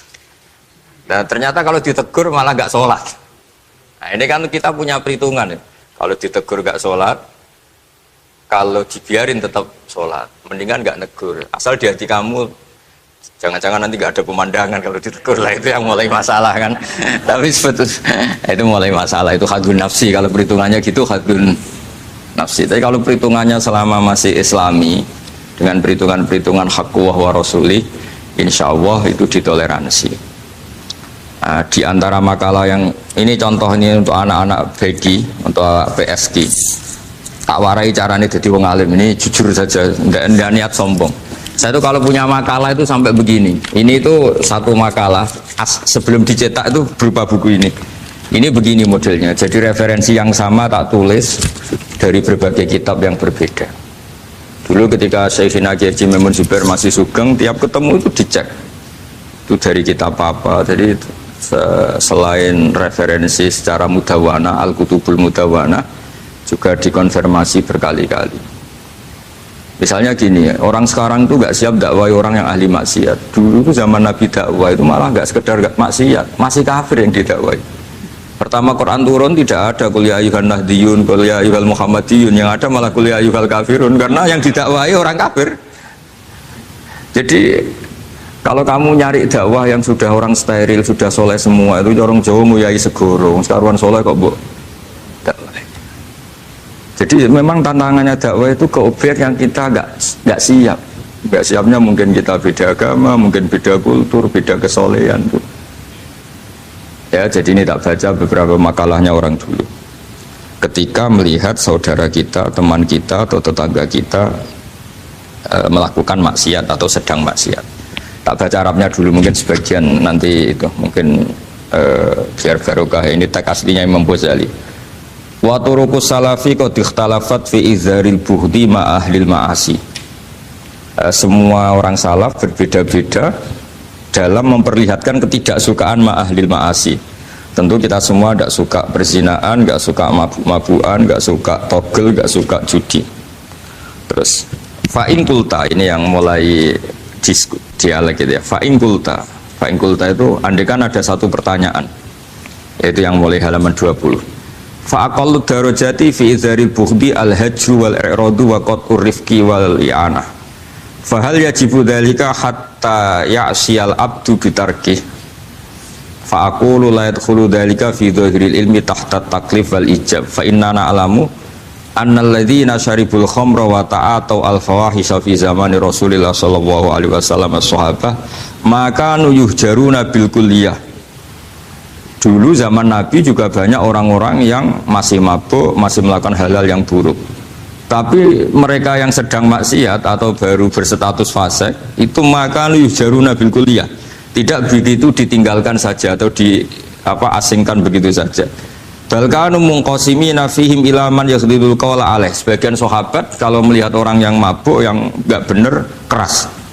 Wa yuzhirul bughdalah, memperlihatkan tidak sukanya. Wa ila man yuridu anhu wa la yata'aradu anhu. Ini milik orang Jawa, ya tidak benci, ya tidak suka, pokoknya terus pasif. Semua corong Jawa gak melok-melok ya, itu. Nggak, biar sampean ngerti bahwa perilaku kita sebagai orang Jawa atau orang Timur, orang Indonesia ternyata ada pembenaran di ikhya, meskipun kebetulan kebenaran Anda meskipun kebetulan. Nah kali ini kebetulan yang punya dalil itu maksudnya sudah kebetulan sekarang dicarikan apa? Dalil kan lumayan kan supaya kelihatan pinter gak Pak Zarkasi gitu. Kalau ini pinter dapat gaji. Jadi pinter ada dua, pinter yang digaji Allah kayak saya, yang digaji negara gak Pak Zarkasi. Maka pasti kaya saya lah, yang gaji lebih kaya. Saya dulu tuh sering ngajar di Jogja, ketika boyong di Naruan, di Rembang itu teman-teman saya yang kerja di Jogja itu tanya gini, Pak kok bisa ya habis gaji tetap di Jogja pindah di kampung yang gajinya agak jelas. Ya jelas saya, kata saya, kok bisa gajinya Kiai itu surga, gaji kamu paling 2 juta. Terus dia bilang, ya inginnya 2 juta dan surga, rakus gak baik kan. Tapi Allah itu maha luas, masih nggak apa-apa ya, gaji di dunia, gaji di akhirat nggak masalah kan? Jangan insya Allah betul sudah. Artinya gini, ketika melihat kemungkaran ini kan saya bela Mbah Mun, makanya judul ini Al-Intisar lil Madhabi Syekhina, bela Mbah Mun, bela Pak Kuras, bela bapak kita sendiri. Kita tidak pernah punya guru-guru yang melihat kemungkaran itu reaktif. Tapi secara referensi yang reaktif zaman dulu pun ada, wa ilaman yuziru al bughdalah, ada orang yang memperlihatkan ketidaksukaannya. Ya kita secara referensi itu ya ada kelompok yang seperti itu mulai dulu ya ada. Ada yang tidak ngambil sikap. Nah ini sangat Jawa sekali, wa ilaman yu'ridu anhu wa la yata'radullah. Ya, tapi kamu jangan terus bilang wah Imam Ghazali berarti NU kultural ya enggak. Imam Ghazali itu ada sebelum bahas Mas Ari, nanti kamu ngait-ngaitkan Imam Ghazali punya KTA NU enggak ya enggak ini. Ya jelas ya, ada yang ngambil sikap apa? Yudhirul bughdo, memperlihatkan ketidaksukaannya. Ada yang ngambil sikap yu'ridu anhu wa la yata'arradu lah. Nah ini yang ketiga, ini yang persis Wali Songo ini yang ketiga ini. Wa ilaman yang zuru ilaihi bi'ainir rahmah. Ada orang itu melihat temannya maksiat, saudaranya maksiat, bawaannya malah tambah suka, tambah sayang. Karena itu dianggap sarana menarik simpati, kemudian berharap nanti menjadi baik. Ini yang ketiga, ini yang mungkin paling berat, tapi itu percontohan yang diceritakan wali-wali Songo. Ini jelas ada ya kelompok ketiga. Artinya gini loh, kalau kamu melihat kiai atau sejarah Wali Songo yang empati atau membina orang-orang fasik dengan kasih sayang, kamu jangan langsung bilang ini Islam apa tidak nahi mungkar. Kamu yang kurang ilmu ribet. Ini jelas ada takbirnya. Mulai ini Imam Ghazali loh, Hujjatul Islam. Orang punya gelar Hujjatul Islam. Bukan dokter, bukan profesor, Hujjatul Islam. Sedunia lagi, bukan versi kampus tertentu. Sedunia, diakui sedunia. Ternyata mulai dulu ada orang yang pilihannya apa? Wa ilaman yang zuru ilaihi bi'ainir rahmah. Ada terusannya, wala yu'athirul muqata'ah wa taba'ud. Dan dia tidak ngambil sikap memutus hubungan dengan yang sedang maksiat. Jadi bawaannya malah yang zuru ilaihi bi'ainir rahmah dan tidak muqata'ah. Tapi tentu ya tidak muqata'ahnya karena niat bina ya, bukan koalisi. Bukan malah menik. Nanti kayak tadi kalau ada yang ke masjid masih pakaiannya agak gimana, dibina itu untuk lebih baik. Jangan takut kehilangan tontonan. Itu yang paling masalah itu. Hadu nafsi kalau itu. Kayaknya saya enggak lah, Kang. Saya kiai. Ini cerita sampean, enggak cerita saya. Ya, ini jelas nanti kalau yang punya kitab Ihya jelas ikut babnya Kitabu Adabil Ulfah wal Ukhuwah. Ya, jadi nanti yang kitab naskahnya beda. Itu di Ihya-nya ikut apa? Kitabu Adabil Ulfah wal Ukhuwah. Bab cara merasa empati, kasih sayang. Itu di situ saya pernah baca khatam dan mengajarkannya juga berkali-kali. Dan muasalah saya dengan ulama-ulama dulu yang sudah meninggal. Itu di situ Imam Ghazali kalau dalil itu gini, sampai begini ekstrimnya. Mungkin bagi orang awam tidak ekstrim, tapi bagi ulama itu ekstrim. Fa inna wa ta'ala qadim tanna alaina bi nikmatil ulfah was suhbah. Isqala wa allafa baina qulubihim. Jadi kebencian itu tidak termasuk nikmat yang dihitung Allah. Yang dihitung Allah termasuk kenikmatan itu wa allafa baina qulubihim. Jadi mu'alafa, merasa nyaman dengan teman kita, saudara kita, meskipun beda ormas, beda kultur, beda apa, itu bagian dari kenikmatan. Jadi jangan mentang-mentang kamu demi nahi mungkar terus adanya kebencian. Itu di Quran jelas, nikmat itu dihitung termasuk pemberian Allah terbesar itu wa allafa bainakum. Bahkan Allah ngendikan law anfaqta ma fil ardi jami'an ma alafta baina qulubihim walakin Allah alafa bainakum. Rasulullah yang kesayangannya Allah saja dibayangkan Muhammad urusan cinta kasih, urusan kasih sayang, urusan saling mencintai. Andai kan kamu biayai, andai kan negara menggelontorkan APBN untuk rekonsiliasi nasional itu tidak bisa. Karena ini urusan hati. Kamu bisa tak kayak sak miliar seneng wong elek, enggak bisa. Atau ora usah dibiayai wong ayu. Kan susah sekali itu. Kamu bisa seneng orang yang nggak pernah berbuat baik sama Anda, enggak bisa. Tapi walakin Allah allafa. Kalau Allah sudah menghendaki itu semuanya bisa. Kita kadang mencintai orang yang nggak pernah berjasa sama kita. Kamu punya teman yang sering takdir kamu nggak pati cocok sama orang yang nggak pernah takdir kamu seneng. Kalau Allah sudah alqal mahabbah, siapa yang bisa mengendalikan kehendak Allah? Kamu punya teman mulai SMP, SMA tidak bisa senang, ketemu pertama di bis senang. Yang bisa ngatur itu siapa kalau nggak Allah? Meskipun cara kaidah witing Trisno jalaran kulino, tapi nak Allah menghendaki, pandangan pertama senang, pandangan sangang tahun bosen. Tidak kurang cara kalau makanya para ibu-ibu harus berdoa, ya Allah ya muqallibal qulub sabit qalba zauji ala mahabbati. Itu kalau nggak didoakan wah bisa hilang semua itu kan. Suaminya nggak mau berdoa gitu karena takut kurang variasi. Tapi ini cerita cinta, cerita ulfa, tidak bisa. Lau anfaqta ma fil ardi jami'an ma allafta baina qulubihim, tapi walakinnahu allafa. Itu kalau urusan. Makanya jenengan harus syukur. Bawaan saya melihat sampean anak-anak BG itu cinta. Padahal nggak jelas asal usulnya piye. Terus. Tapi saya sudah 4 tahun, kalau 5 tahun ngajar di sini. Di Jakarta katanya harus ya. Akhirnya harus. Harus. Itu bahasa keangkuhan harus. Karena kalau di kitab fikih itu ijabu malam yajid termasuk dosa besar. Karena berarti musyarri apa? Ya Pak Sarkasi ya. Iya, di Sulam Taufik jelas termasuk dosa besar ijabu malam yajid.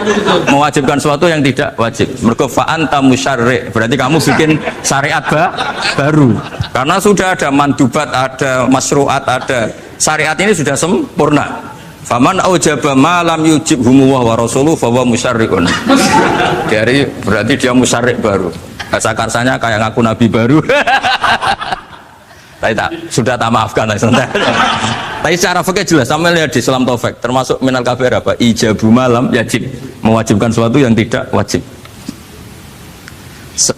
Musyarrik ya, musyarrik. Bukan tukang bikin syariat tapi ini musyarrik tukang yang di jalan mungkin. Saya itu saking fanatiknya ilmu, ini cerita ya, saking fanatiknya ilmu itu kalau hallnya bapak saya, karena kita keluarga pesantren, itu pengumumannya itu aneh, tidak wajib hadir karena takut ijabu malam, karena trennya pesantren itu gitu, kalau alumni itu harus hadir pas hall atau pas pengajian mulut. Kalau saya karena fanatik ilmu itu nggak pernah ada undangan sampai sekarang. Saya ngiyai sudah 2005 bapak, sampai sekarang nggak pernah ada undangan karena takut ijabu malam yajib. Karena saya orang bener, maksudnya ada kayak ini. Ini kacau ini. Saya ini lebih tua, lebih kiai, diatur yang lebih muda. Ini enggak orang Indonesia ini, Pak. Kalau orang Indonesia itu sopan ya. Orang Indonesia itu enak, sama orang kiainya monggo sak kerso.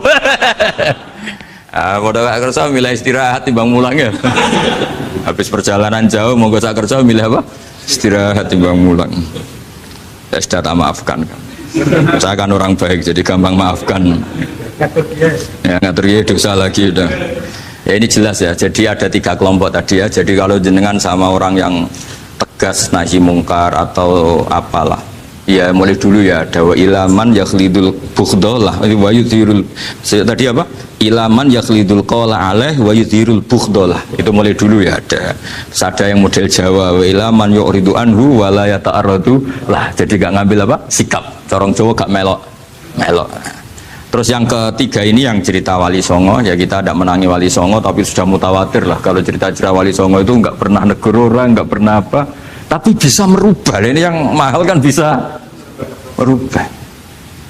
Itu apa cerita itu riwayatun sing tablughu hatta tawatur lah, karena semua versi kiai, versi film, versi buku kan semuanya sama Pak Zarkasi apa?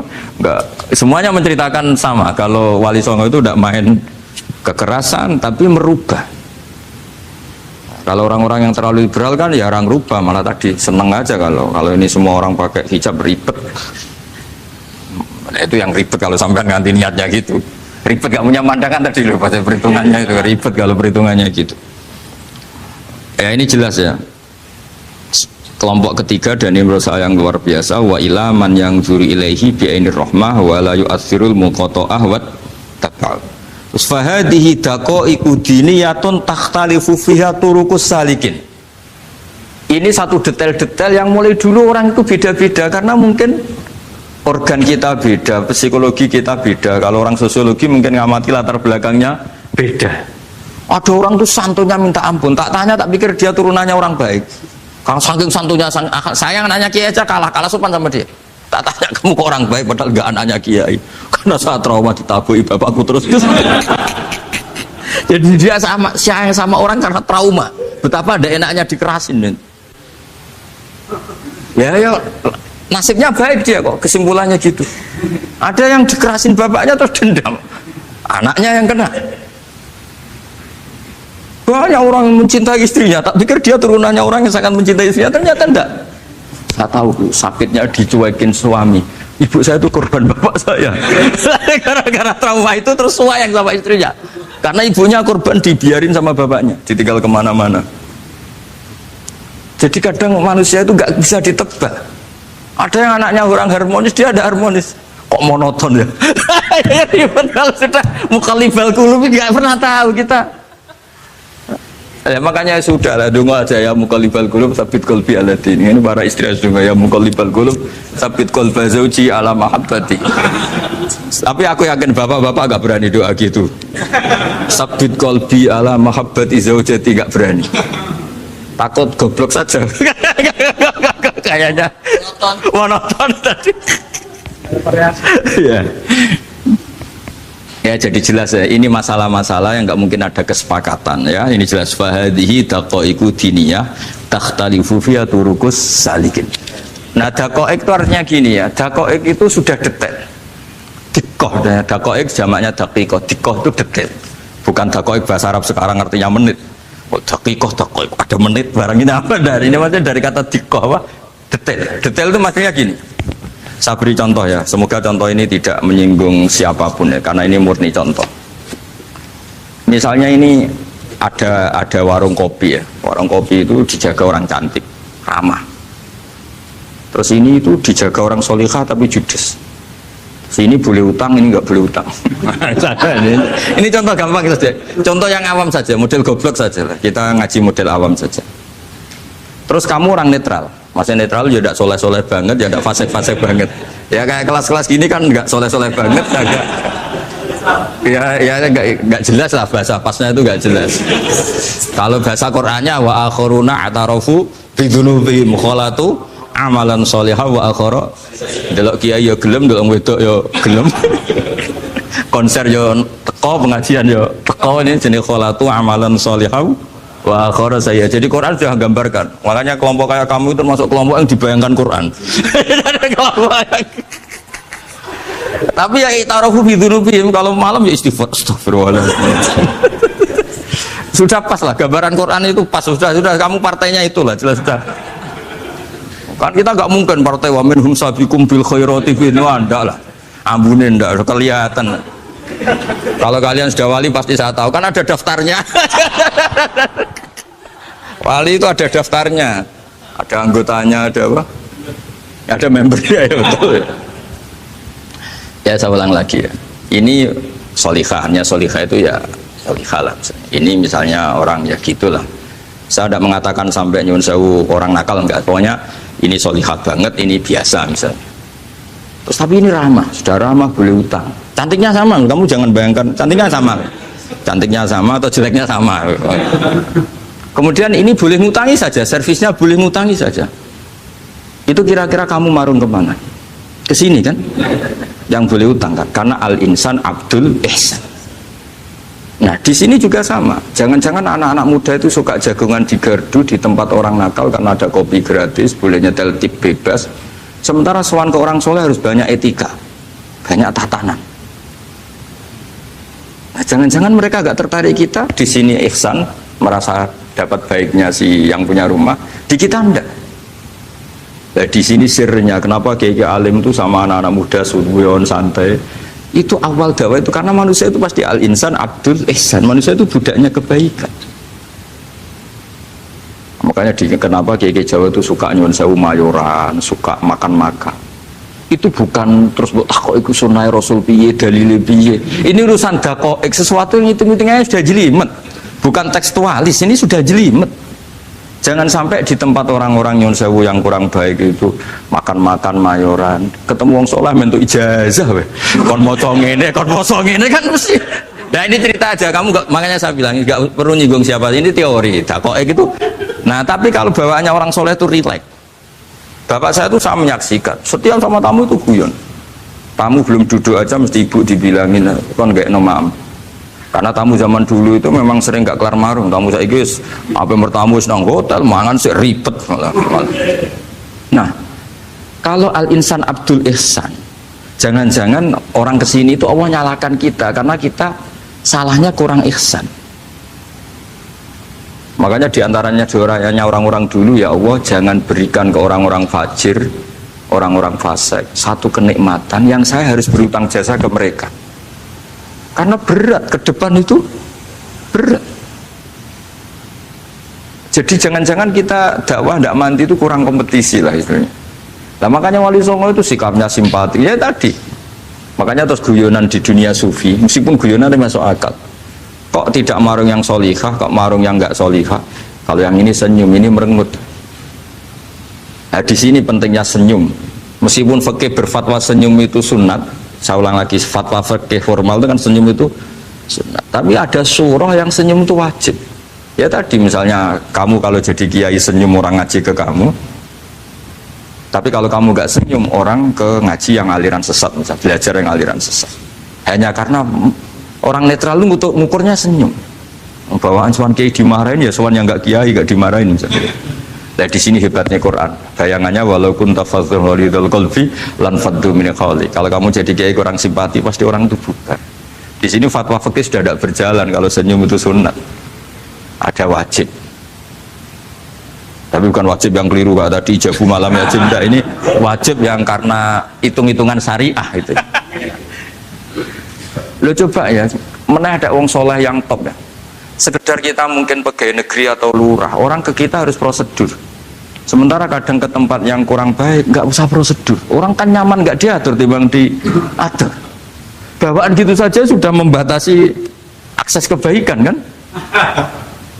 Jadi lepas dari kita tidak bisa melakukan tidak apa-apa, ini kan kita fair secara ilmiah, hitung-hitungannya gitu. Dakoik itu kira-kira hitung-hitungannya begitu. Makanya kiai-kiai yang dulu itu meskipun dalamnya dibatasin karena kiai juga butuh istirahat, butuh macam-macam. Kalau pondok itu enggak 24 jam karena semua orang biar bisa ngakses.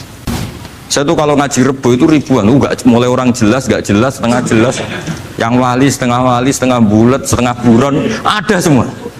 Sampai ada yang setengah buron pernah ketemu polisi yang ngaji. Saya ini mau nangkap kamu malah ketemu di sini jadi. Jadi sudah lah Pak, atas nama hormat Gus Pak, nangkapnya nanti aja. Karena ketemunya pas ngaji. Karena kebaikan tidak boleh dibatasi. Coba kalau saat pengajian tak batasin, yang dokter saja, yang DRS saja, yang begini saja. Sementara dangdutan nggak dibatasi. Suatu saat maksiat lebih besar ketimbang ngaji. Itu saya ditanya Allah, salam nggak batasin? Saya juga nggak bisa jawab kan kira-kira gitu. Nah ini dakwah, maksudnya ini cerita, saya tidak ingin nyinggung siapa ini, maksudnya dakwah itu suatu yang perhitungannya detail itu jelimet.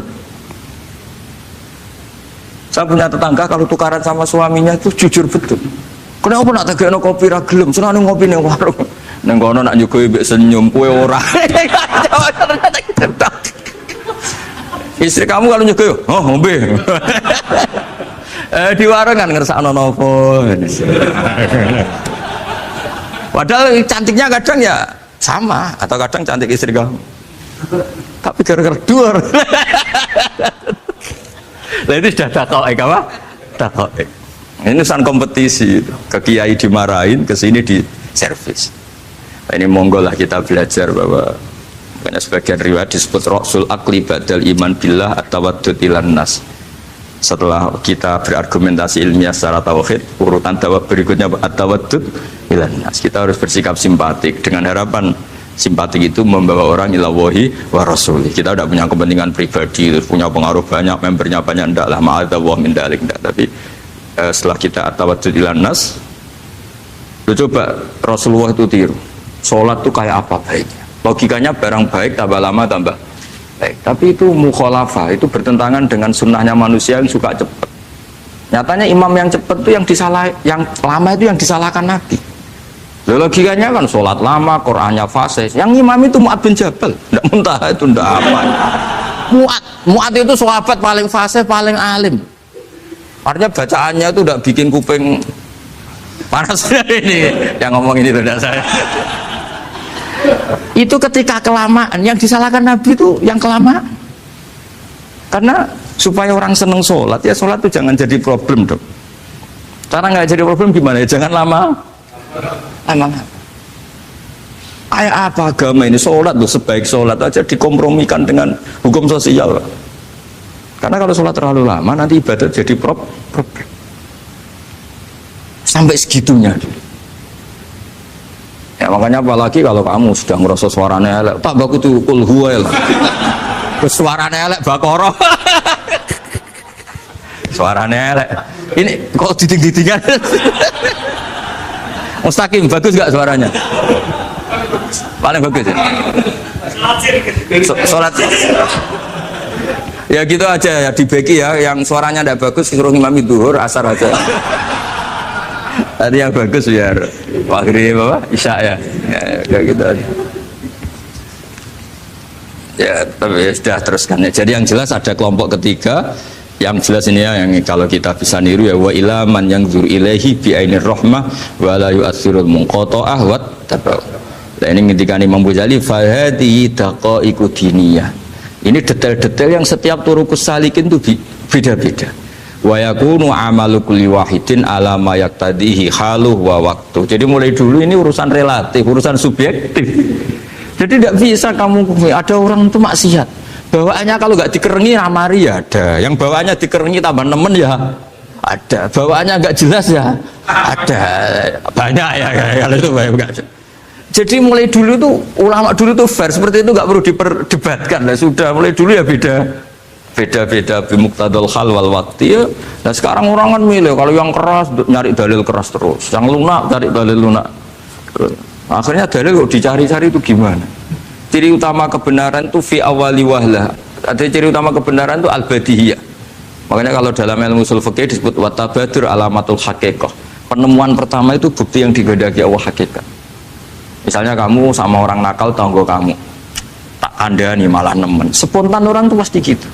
Karena di mana-mana sosialisasi itu dibutuhkan. Ketika negara atau kiai atau tokoh mau bikin apa, pertama targetnya mesti sosialisasi.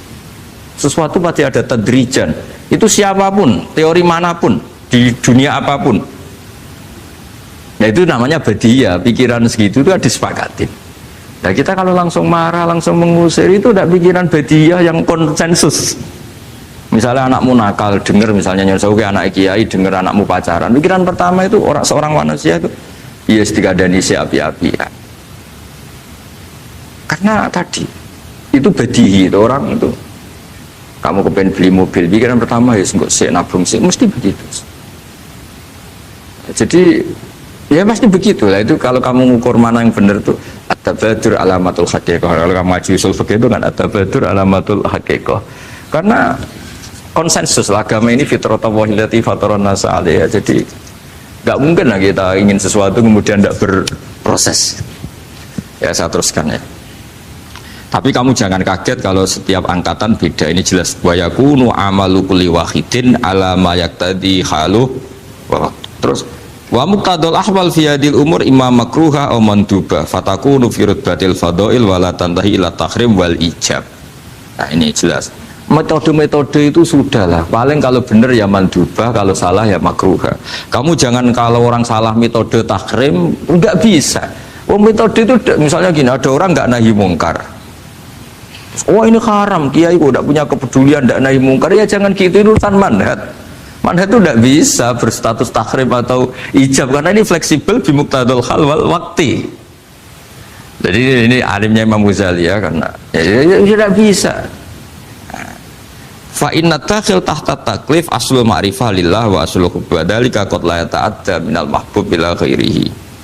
Wa innamal mu'tadi ifratul khub wastila'u wa dzalika la yadkhulu fil fatwa wa tahta dhahiri taklif. Jadi rasa itu tidak bisa dikendalikan taklif. Artinya gini, agama saja itu tidak bisa ngatur-ngatur rasa. Ini kan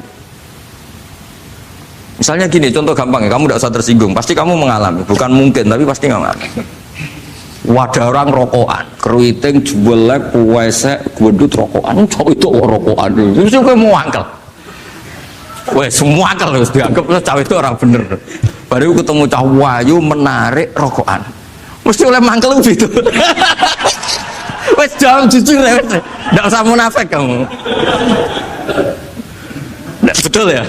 Betul. Jadi itu nggak bisa terus. Misalnya wong tuamu pesen gini, cung, kejogeman pacaran mbek cah wedok sing rokokan. Jadi sing rokokan wayu cuantik, wong sopan pesan. Dia rokokan tapi sopan. Terus kayak ibu ngono. larangan kok ngono gitu. Tapi misalnya serokokan welek gedut keruiting wes lungguhe nyigrek bener ibu ora oleh pas. Ternyata pembenaran Anda ini butuh fakta yang lain gitu loh. Yaiku elek be ayu gitu Mas. Lu kayak ngandel gak? Makanya guyonan yang kiai-kiai kan gitu. Pak Kaji, anak sampean tombok innalillah. Tapi menang. Itu ya guyonan, tapi menurut saya itu betapa manusia itu mudah diombang-ambingkan nih. Masyhur tuh guyonan di kiai-kiai.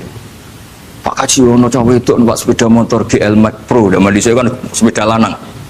Wah, luput suwo kebablasan. Bareng ngono, tapi niku ponakane jenengan muga-muga terus pro pangeran. Ternyata orang reaksi ya berdasar kroni kan. Kalau yang maksiat orang lain yang tidak hubungan dengan kita, ganti lanat pangeran gitu. Setelah dikasih tahu ini ponakane jenengan. Muga-muga terus pro pangeran. Jangan-jangan kita juga gitu loh. Dengar orang yang maksiat di tempat-tempat maksiat langsung benci. Tapi bareng dikabari, niku koncone jenengan sing nate nyervis gratisin jenengan raktir. Muga-muga itu bareng itu reaksinya. Karena al-insan Abdul Ihsan. Jadi ini bukan fatwa yang mengikat, ndak. Nanti takut ijabu malam yajib tadi. Tapi ini kita ngomong ilmiah, kita ngendikan ilmu berdasar yang difatwakan Imam Ghazali di kitab apa? Ikhya. Jadi ini pernah tak baca di depan 100 ulama di pas 100 harinya mungkin lebih ribuan mungkin yang datang pas acara itu. Dan itu dilegitimasi. Jadi ini mutafak lah. Karena saya tidak ngomong mingkibali nafsi, tapi berdasar teks yang ada di Ihya. Soal nanti misalnya kita salah di interpretasi atau salah di perilaku, yaitu normal kita sebagai manusia. Tapi saya pastikan kitab ini orisinil, bahwa mulai dulu menanggapi kemaksiatan kemungkaran itu terjadi 3 kelompok. Tapi semuanya tentu ingin merubah. Saya pastikan yang yahlidul qola juga ada karena kebencian pribadi, yang lunak juga bukan karena menikmati lah. Yang ribet kita ini kan lunak karena ini kalau yang cantik ke masjid sudah Islami, nggak ada pemandangan lah, itu ya ribet. Jadi gayanya halus tapi banyak kepentingan.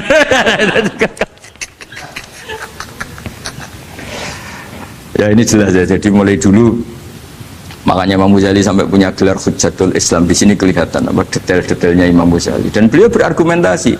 Zaman sahabat pun ketika melihat seperti itu ya beda-beda kan. Di antara yang didawuhkan beliau kan mulai periode apa? Sahabat kan. Beliau ngendikan apa itu? Fa inna na'lamu annal ladzina syaribul khamra wa ta'atu al fawahisha fi zamani Rasulillah sahabah maka nuyuhjaruna bil kulliyah bal kanu munqasimina. Jadi beliau cerita mulai dulu masyhur kan dulu di sahabat ya, itu ada orang namanya Nuaiman, kila namanya Abdullah. Itu di Bukhari jelas. Wa kana yulaqqabu khimaron. Saking gableknya itu teman-temannya kalau manggil itu khimar. Terus wakana yuthiku Rasulullahi kasiron, dan dia yang orang yang mudah memperbuat Nabi itu tertawa-tawa. Bawaannya itu bodoni webek Nabi. Masyhur itu. Kalau dia ada pedagang keliling itu Bu atau Pak sini dahar sama Nabi. Setelah dahar lagi sembayari sopo ya jenengan derek dahar. Masyhur itu. Ya sahabat ya ada yang gitu. Nah itu kalau mabuk nggak di masjid nggak afdol deh. Gak mau di bar, kalau mau di masjid. Dia tidak pernah lihat jauh dari Nabi, nggak pernah. Kalau mabuk itu di masjid. Sama sahabat-sahabat lain dia dikhat. Dikhat itu diberi sanksi, kalau bahasa pondok ditakzir, ditaktib. Terus saking overnya sahabat yang mentakdib, ada yang ma'aktharoma syarib tal khomrot bena di Rasul, itu ujuk nemen lain ngarepe Nabi kok ngono kelakuan, anta mal'un ya. Itu mal'un ya. Tapi apa kata Nabi? La tal'anuhu fa innahu yuhibbu wa rasulah. Masyhur itu di kitab Bukhari. Itu oleh komentari Syurahul Hadis, falam yukhriju bil maksiyah anil mahabbah. Ternyata ketika orang ini maksiat, Nabi masih mensifati punya, karena dia tidak mau jauh dari Nabi. Kan banyak orang-orang fasik yang bawaannya nggak mau jauh dari kiai. Makanya orang Indonesia itu kemungkinan tidak tobat itu kecil karena pas nakal ini cek para kiai. Dijazai cek diwoco. Jadi misalnya nyon saya bar delok maksiat entek 1 juta, ini orang masjid ya cek nyumbang. Coba kok mau 50.000. ijek ngimbang gitu. Tapi buahnya. Jadi akhirnya ya orang ini orang baik. Jadi makanya ini pentingnya ngaji Quran. Saya mohon lah, ini BG, ini BSG. Setidaknya kamu lihat di dikte Quran lah pikiran kita. Mulai dulu itu Allah sudah membayangkan dan itu pasti terjadi. Ada kelompok sing wa akharuna atarafu bidzunub. Sebenarnya i'tarafu bidzunubihim. Falam yuharrim halalan wala yuhallilu haraman. Sebenarnya itu kaidah di fikih itu. Kamu jangan pernah menghalalkan yang haram, jangan pernah juga mengharamkan yang sudah. Kalau salah i'tarafu bidzunubihim. Makanya di antara aturan istighfar gimana? Kita Rabbana dzulamna anfusana, itu aturan istighfar. Kamu merasa salah dulu. Misalnya saya jadi pegawai negeri, misalnya saya Pak Zarkasi ini di Kemenak. Mungkin kerjanya benar, atmosfernya benar, semuanya benar. Tapi tetap saja aja salah. Kamu itu dipinterkan itu supaya idza roja'u ilaihi maling biru qaumahum idza roja'il malah gak roja'u malah roja'u ila departemen. Dalam kebenaran kita pun pasti ada salah, apalagi dalam misalnya saya datang ke Jakarta gini kan ya benar, datang ke sini ke Begit kon mulang sampai dengarkan ya benar. Tapi tanyakan anak saya yang di rumah yang kelas 3, Bapak kenapa sih ke Jakarta ya? Salah cara dia. Dan nanti kalau Allah lebih melihat anak saya, hanya anak kecil yang nggak berdosa, saya tetap salah ke sini. Meskipun dosa saya ditanggung sampean. Artinya dalam kebenaran saja ada kesalahan itu loh. Nah, makanya kalau donga tuh Rabbana dzulamna anfusana. Nah, makanya urutan pertama i'tarafu bidzunubihim. Nak salah aku ngaku. Oh, salah berargumentasi. Salah ngotot. Kok Joko-Joko tua itu salah ngotot. Kandhani nak nikah sunah Rasul jek ngotot. Ya itu kan zaman dulu.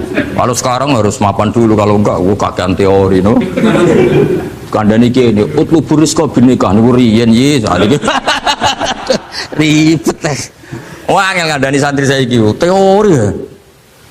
Lan kula di santri lanang kuwatah mbak kata ibu arep rapi-rapi ora yo buan. Nanti kandhani malah berargumen. Mulai santri-santri semangun kota wis teori tok ya.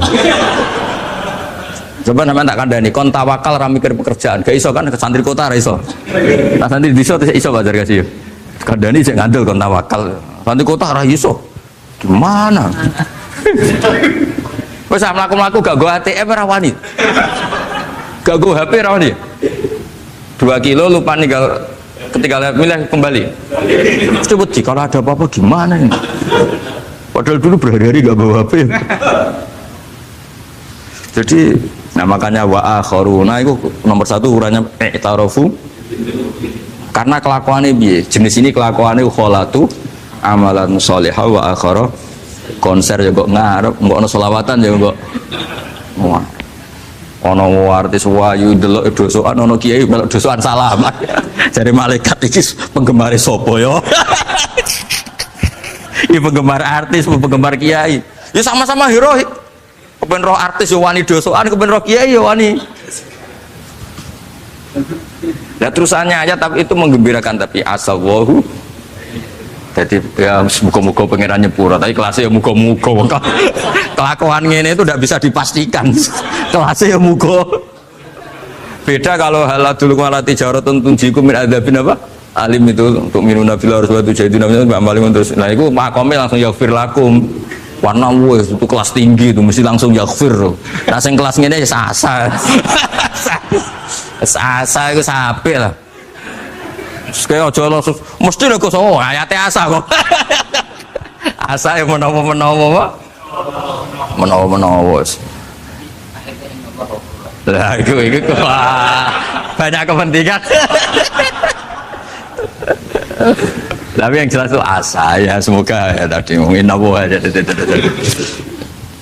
ya jadi ini jelas ya supaya maksud saya baca ini tak niati dari rumah supaya kita melihat beberapa kelompok di Indonesia itu ya tidak kaget mulai dulu yang yakhlidul qola ya ada yang yuzirul bughdo ya ada yang kelihatan keras nggak suka maksiat juga bagus masa maksiat disukai kan ya tidak baik yang nggak jelas kayak orang Jawa nggak melok-melok ya mulai dulu ya ada makanya ini jenengan harus matur nuwun sama saya karena perilaku kebetulan yang ternyata punya dalil Alhamdulillah. Jadi nanti kalau setelah ini terus, wah ada dalilnya. Di Ikhya halaman berapa? Pokoknya kata Gus Wa ada. Ya, jadi ini terusan ketiga ini yang semoga kita bisa niru ya. Karena itu cerita Wali Songo versi kiai, versi film, versi buku semuanya sama. Tambah melihat maksiat, tambah tertantang kasih sayangnya sehingga terus sampai bina kayak gitu ya. Seperti versi film saja yang kamu tahu mungkin versi film. Itu gambarannya Wali Songo itu masya Allah, sabarnya, teladannya. Ini semuanya masya Allah lah. Darani wudhunya raup, darani syahadatnya sekatan. Soal darani jimat kalimat sotu jimat syahadat itu maksudnya itu. Uang itu kudu de merah delimo itu dalimo. Dalimo ya tauhid. Itu kata Mbah Mun itu orang dulu malah gua golek merah delimo akeh, aduh ribet. Merah delimo itu maksudnya dalima. Orang itu harus berpegangan dalam surat Ikhlas tuh. Qul huwallahu ahad, Allahus somad, lam yalid walam yulad, walam yakul lahu kufuwan ahad. Itu kan diakhiri dal sampai 5. Dal-dal yang di kulhu itu yang di akhir-akhir itu kan 5. Maksudnya itu saiki urung iso liyane lah sementing itu dalima. Maksudnya tauhid ini benar dulu, apa? Tauhid ini benar dulu. Dan itu telaten datangi tempat maksiat. Ini kayak gambaran di film-film gitu. Dulu gambaran film-film kuno juga sama kan, ada warung, terus penjaganya gitu, yang datang goda. Dulu ya gambarannya ada gitu. Sekarang ya nggak ada lagi, mungkin banyak ya. Dulu ya banyak sama lah. Untuk ukuran zaman itu ya banyak sama. Tapi telatennya, orang Jawa bilang apa ya dituruti. Darane sloko laila. Sloko itu maknanya suluk gitu. Bahasa Jawa jadi sloko. Nah darani ya tadi kayak di Jogja itu ada sekaten itu dulu kata cerita-cerita itu Kalijogo ngadakan satu konser wayang yang boleh nonton, yang bayar tiket. Lah tiketnya itu baca apa? Syahadat. Terus darani sekaten dari kata apa? Syahadat. Ya dituruti orang kok terus ini gak fusha ini. Kamu benarkan sinnya syahadatain. Kamu itu ada saja. Oh kiai nyaran ya. Ya fusha itu. Ya ini jelas ya supaya apa kamu ingat betul bahwa ini ndak gaweane Gus Ba, gaweane Papa di sini mulai dulu di Ikhya ini ya yang jelas ikut Kitabu Adabil Ulfah wal Mahab. Nah terus ini contoh belajar saya supaya sampean ngerti nak. Terus di sini tak tambahin dan itu di bab Ikhya yang sama fa inna tafriq bainal ahbab min mahabis syaiton. Ya fa inna tafriq bainal ahbab min mahabis syaiton. Jadinya gini, misalnya Pak Zarkasi maksiat atau saya maksiat, terus bawaannya Pak Zarkasi itu benci saya karena Gus Bak setelah maksiat, berarti tafrik bainal mukminin, yaitu min mahabis setan. Setan suka, wah saya alhamdulillah orang Islam nggak saling mencintai, nggak saling menyayangi, sekarang sudah ditafrik. Meskipun asal usulnya tafrik demi temannya maksiat, tapi tetap saja kamu memenuhi target setan, itu tidak innamal mu'minuna ikhwah. Itu kan bagus oleh berhujahnya Imam Ghazali. Artinya gini, ya oke lah kita benci maksiat, benci ketidakbenaran, tapi jangan pula punya akibat tafrik. Itu kalau itu sesuai target setan gitu mas, gitu mas. Makanya kita dengan kelompok yang berbeda ya berusaha tetap saling mencintai, saling cara bahasa politiknya merangkul. Tapi kita kan tidak politikus. Kalau politikus merangkul kan ke partainya, kalau kita kan kiai ya merangkul supaya jadi baik. Kalau politik merangkul kan agar ke partainya. Jadi itu alasan yang saya suka fa inna tafriq bainal ahbab min mahabis syaiton. Loh saya kalau nuruti mangkel sama mungkin bahkan dengan santri kita sendiri kadang mangkel wae ngaji turu. Soalnya ngaji takok halaman kadang nuruti mangkel ya mangkel. Wah itu kan itu mangkel loh. Tapi ketika aku mangkel setan seneng. Sekarang ada model baru kiai gedeng santri ini. Setan kan lu kan mesti gak ajarannya Nabi lah. Ajaran Nabi bainal mukminin itu al-mawaddah warahmah. Ini ajaran mesti setan lah. Misalnya saya kesini kecewa sama sampean mangkel setan seneng. Oh sukses saya. Bikin Gus Bak mangkel becah begi. Ajaran setan mana ada ajaran Nabi kon gedeng sampean mesti kon seneng. Karena contohnya mekso. Seneng sampean butuh mekso. Artinya ya sudah begitulah. Jadi kalau sampean nggak bisa dakwah secara baik, minimal ngerti targetnya setan itu at-tafriq bainana wa baina ahibbaina bainana wa bainal mu'minin bainana wa baina ummati Rasulillah sallallahu alaihi wasallam. Maka misi setan ini harus kita batalkan, kita kalahkan. Makanya mangkola fil yaumi salasa marrat aw marham umat Muhammad kutiba minal abdal. Karena itu termasuk perlawanan terhadap setan. Setidaknya meskipun kamu tidak bisa aplikasi nyata senang setiap orang Islam, karena kita manusia ya, kadang bawaannya gak cocok, bawaannya gak simpati, tapi setidaknya di depan Allah kita masih berdoa marham umat Muhammad wa ma asli umat Muhammad wa ma tajawaz an ummati Muhammad. Setidaknya Allah tahu kita lah bahwa watak dasar kita itu ingin mencintai orang Islam. Cuma keterbatasan kita, bawaannya mudah terprovokasi, mudah benci. Tapi ini biar basariyah lah gitu. Tapi mental kita ya marham umat Muhammad. Dan itu kalau kamu baca sehari 3 kali saja itu kutiba minal abdal, sudah jadi wali abdal, kan keren. Nanti tak daftarkan lah kalau belum. Meskipun nanti ahli inventarisir jangan dulu. Nanti bisa dirayu, tapi kelompok ini nggak bisa disuap, resikonya ini nih.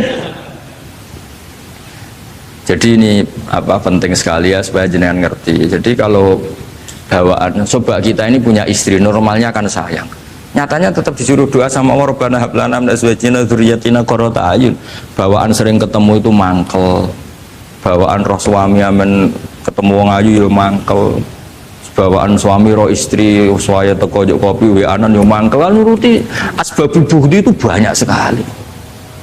Tapi baru kayak donga Rabbana hab lana min azwajina tukaran ya rukun nih. Ya anake akeh. Tadi tukarannya ya jalan terus anake ya jalan terus, jadi malaikat ya sekali piye kan. Ya semoga ya tidak sudahlah kalau tidak bisa baik-baik banget ya, bahwa wa akharuna tarafu bidunubihim kholatu amalan sholihah wa akhara semakome asa dan semakome asa sampai dari Pak Zakasi terusannya inna wa ghafur rahim. Tapi ghafur rahim itu ada harganya, khud min amalihim sodakotan. Jadi ojo tobatnya istighfar toh. Dari tangga nih istighfar kok gak nguntungin aku. Tapi kalau sudah kalau istighfar kan gak nguntungkan tetangga kan? Kan benaka wa benawa. Masuk mau coba 1000 kan bagi tonggo gak penting. Atau kira rapati istighfar 1 juta. Makanya itu hebatnya Islam, jadi suruh istighfar tapi ya khud min amwalihim sedekatan tutahhiruhum wa tuzakkihim biha. Jadi karena kalau istighfar itu gak ngefek secara apa? Sosial. Jadi kayak apa baiknya Islam? Saya ingin di sini pondok Quran ayat-ayat gini itu sudah mutsabih fil qalb subhanallah man ahsanu minallahi sifat. Jadi kita gerakan kita ya Qurani, perilaku kita, pikiran kita seperti sifat Rasulullah itu kana khuluquhul Quran wa shimatuhul ghufran. Kayak apa? Kitab-kitab madaih dulu ya, kitab tiba muji Nabi wa kana khuluquhul Quran wa shimatuhul ghufran. Nabi itu akhlaknya Quran wa shimatul ghufran. Bawaannya kalau nggak orang salah itu memaafkan. Oh kalau Bazar kasih salah di SP. PNS SP terus. Kalau pondok keamanan takzir ya. Kalau di sini istilahnya apa? Apa kalau di Gontor apa? Kalau orang salah diberi ikop. Wah, keras lagi. Kalau di Saudara Sarang itu ya takzir ya. Kalau bahasa halusnya takdib sebenarnya. Tapi benar diikop. Sadis.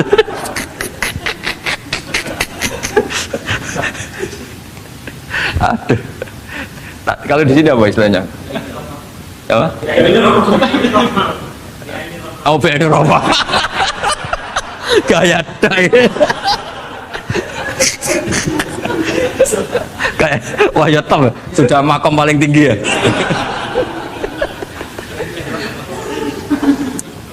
Ya tolong itu diajarkan ke teman-teman ya yang tadi. Kalau yang nggak punya kitabnya Ihya itu aja di copy, disosialisasi supaya manhaj kita berdakwah itu jelas. Mulai terus ilmiah kita juga jelas, jadi nggak mangkel sama yang keras mulai dulu ya ada, nggak mangkel sama yang nggak jelas mulai dulu juga ada. Terus yang VNI Rohmah juga ada. Kamu tinggal milih partai mana aja. Kalau watak dasar kamu sudah temperamental, wah ini yang pas. Tapi kalau watak kamu dari dulu gak jelas, ini aja yang nyuri itu aduh. Ya, tapi apapun itu kan ada ilmiahnya Pak Sarkasi ya, butuh kita ini ada ilmiah.